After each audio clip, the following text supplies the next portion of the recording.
The United States, as powerful and free as it is alone in its healthcare system. Out of all the developed countries in the world, it is the only one without universal healthcare.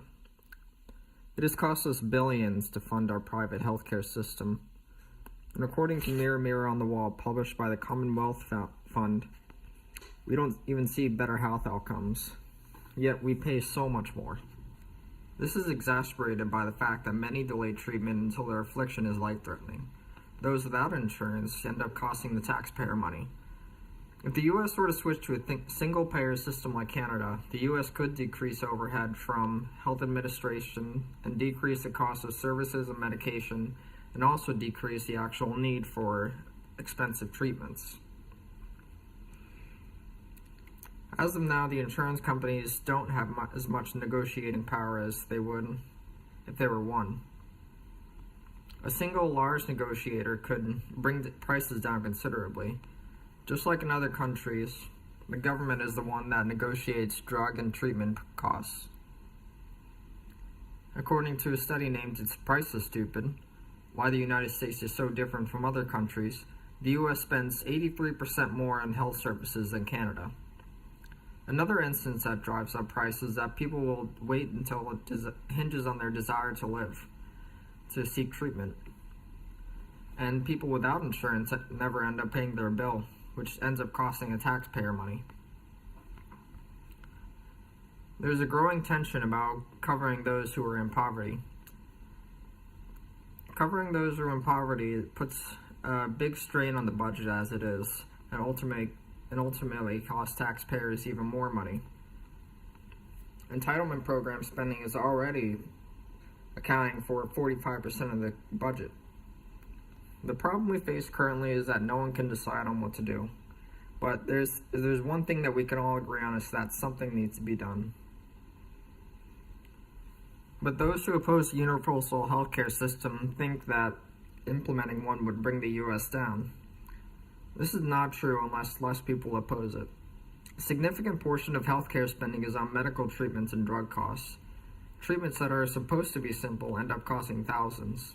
This is opposed to as in many countries, where they're able to negotiate with suppliers and health administrators for reasonable prices. Another argument is that it would decrease the quality of care. This is an uninformed opinion, and the evidence points towards the opposite. Foreign countries with universal health care all have better patient outcomes than the U.S. There would also be less misuse of the diagnosis of treatments. Another argument is that it would increase taxes. While this is true, it wouldn't be any different from having to pay for health care through your employer. People already pay out of their paycheck for health care, so they would just be paying the same rate or less. Many would even qualify for lower prices. Even though many are ready to switch, it isn't an easy task to overcome. Large-scale reform must be taken with prudence if we're going to have a stable transition. One major change is for doctors' pay. Instead of a case-by-case business, they should become salaried employees. The current system enables doctors to order more expensive treatments so that they can get paid more. Another issue is liability. Tort reform would enact laws to deter those from suing doctors for malpractice, thus reducing the cost of insurance and doctors' malpractice insurance. Although it wouldn't be a significant change, on a large scale, this could mean billions. Another issue is preventative care. Many people practice this, but those without insurance don't have the funds to do so. Waiting till the last second has cost people thousands of dollars. If we were to have a system where people can afford health insurance, then they could go to the doctor, and thus costing the taxpayers less money. There are already single-payer systems that are implemented in other countries.